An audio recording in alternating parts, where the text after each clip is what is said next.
नमस्कार मित्रांनो, स्वागत आहे तुमचं डी मराठी या यूट्यूब चॅनलवर। आज आपण एका खास विषयावर बोलणार आहोत, गौरी पूजन। गणेश चतुर्थीच्या सणात गौरी पूजनाला खूप महत्त्व आहे आणि आजच्या या व्हिडिओमध्ये आपण जाणून घेणार आहोत की गौरी पूजन का केले जाते, त्याचे महत्त्व काय आहे आणि या पूजेची प्रक्रिया कशी आहे। हा व्हिडिओ तुम्हाला गौरी मातेच्या भक्तीने आणि उत्साहाने भरलेला आहे, त्यामुळे शेवटपर्यंत नक्की बघा।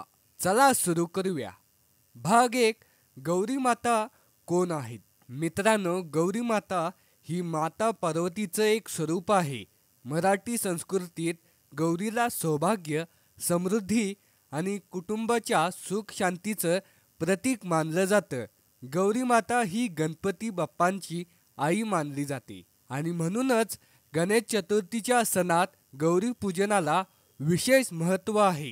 गौरी मातेचं स्वरूप अत्यंत शांत, प्रेमळ आणि मंगलमय आहे। त्या आपल्या भक्तांना सुख, शांती आणि दीर्घायुष्य देतात। गौरी मातेचं पूजन हे विशेषतः विवाहित महिलांसाठी खूप महत्त्वाचं आहे, कारण हे पूजन त्यांना त्यांच्या पतीच्या दीर्घायुष्यासाठी आणि कुटुंबाच्या कल्याणासाठी केलं जातं। पण याचा अर्थ असा नाही की फक्त विवाहित स्त्रियांचं हे पूजन करतात। प्रत्येक जण गौरी मातेचं भक्ती करू शकतात। गौरी मातेच्या पूजेला आपल्या संस्कृतीत खूप प्राचीन परंपरा आहे।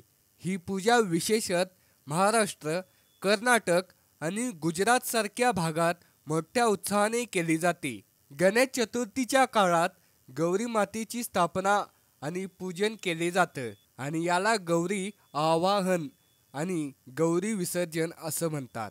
भाग दोन, गौरी पूजेचं महत्त्व। चला आता जाणून घेऊया की गौरी पूजन का इतकं महत्त्वाचं आहे। एक, सौभाग्य आणि समृद्धीचं प्रतीक। गौरी माता ही सौभाग्याची देवता आहे। तिचं पूजन केल्याने कुटुंबात सुख, शांती आणि समृद्धी येते। विवाहित महिलांसाठी हे पूजन पतीच्या दीर्घायुष्यासाठी आणि कुटुंबाच्या कल्याणासाठी केलं जातं। दोन, गौरी माता ही गणपती बाप्पांची आई आहे। गणेश चतुर्थीच्या सणात गणपती बाप्पांची पूजा केली जाते आणि त्याच वेळी गौरी मातेचं पूजन केल्याने हा सण पूर्ण होतो। गणपती आणि गौरी मातेचं एकत्र पूजा ही आपल्या संस्कृतीतील माता पुत्रांच्या नात्याचं प्रतीक आहे। गौरी माता ही स्त्री शक्तीचं प्रतीक आहे। त्या आपल्या भक्तांना धैर्य, प्रेम आणि करुणा देतात। गौरी पूजनातून आपण स्त्री शक्तीचा सन्मान करतो आणि तिच्या आशीर्वादाने आपलं जीवन समृद्ध करतो। गौरी पूजन ही आपल्या मराठी संस्कृतीतील एक सुंदर परंपरा आहे। या पूजनातून आपण आपल्या संस्कृतीशी जोडलेले जातो आणि आपल्या पुढच्या पिढीला ही परंपरा शिकवतो। भाग तीन, गौरी पूजनाची प्रक्रिया। आता आपण पाहूया की गौरी पूजन कसं केलं जातं। गौरी पूजनाची प्रक्रिया खूप सोपी आहे, पण ती श्रद्धेने आणि भक्तीने करणं खूप महत्त्वाचं आहे।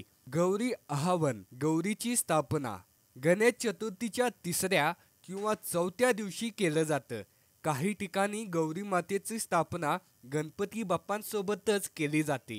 गौरी मातेची मूर्ती किंवा दोन सुपाऱ्या गौरी मातेचं प्रतीक म्हणून वापरल्या जाऊ शकतात। लाल कापड, फूल, हळद कुंकू, अक्षदा, दुर्वा, पान सुपारी, खण आणि प्रसादासाठी फळ किंवा मिठाई।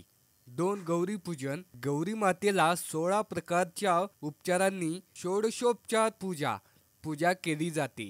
यात गंध, फुलं, धूप, दीप, नैवेद्य इत्यादीचा समावेश होतो। गौरी मातेची आरती करा। गौरी मातेची आरती म्हणतात, तुम्ही पारंपरिक आरती म्हणू शकता, जसं की जय देवी जय देवी जय महागौरी।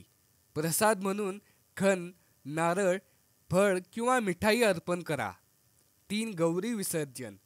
गौरी पूजनानंतर दुसऱ्या किंवा तिसऱ्या दिवशी मातेचं विसर्जन केलं जातं। विसर्जनापूर्वी पुन्हा एकदा आरती करा आणि गौरी मातेला निरोप द्या। मूर्ती किंवा सुपारी नदीत किंवा पाण्यात विसर्जन करा। भाग 4, गौरी पूजनाशी संबंधित काही खास गोष्टी। गौरी मातेचा सण गौरी पूजन आणि गणेश चतुर्थी एकमेकांशी जोडलेले आहेत. काही ठिकाणी गौरी मातेला गणपती बाप्पांसोबतच स्थापना केली जाते, तर काही ठिकाणी ती वेगळी केली जाते. हळदी कुंकवाचा कार्यक्रम गौरी पूजनाच्या वेळी अनेक ठिकाणी महिलांसाठी हळदी कुंकवाचा कार्यक्रम आयोजित केला जातो. यातून सामाजिक बंध मजबूत होते. गौरी पूजनात खण, पुरणपोळी, मोदक आणि करंजी यासारखे पदार्थ बनवले जातात. हे पदार्थ प्रसाद म्हणून अर्पण केले जातात. मित्रांनो, गौरी पूजन हा आपल्या संस्कृतीचा एक सुंदर भाग आहे. या पूजनातून आपण सौभाग्य, समृद्धी आणि कुटुंबाच्या सुखशांतीसाठी प्रार्थना करतो. गौरी मातेच्या आशीर्वादाने आपलं जीवन नेहमीच आनंदी आणि समृद्ध राहो, हीच माझी प्रार्थना आहे. आजच्या या व्हिडिओत आपण गौरी पूजनाचं महत्त्व, त्याची प्रक्रिया आणि काही गोष्ट जाणून घेतल्या. तुम्हाला हा व्हिडिओ कसा वाटला खाली कमेंट्स मध्ये नक्की सांगा. आणि हो, हा व्हिडिओ तुमच्या मित्रांसोबत आणि कुटुंबांसोबत शेअर करायला विसरू नका. डी मराठी चॅनलला सबस्क्राईब करा, बेल आयकॉन दाबा आणि आम्हाला तुमच्या कमेंट्समधून तुमच्या गौरी पूजनाच्या खास आठवणी सांगा. पुढच्या व्हिडिओत भेटूया. तोपर्यंत गौरी मातेच्या कृपेने तुमचं आयुष्य आनंदी राहो. जय गौरी माता. धन्यवाद.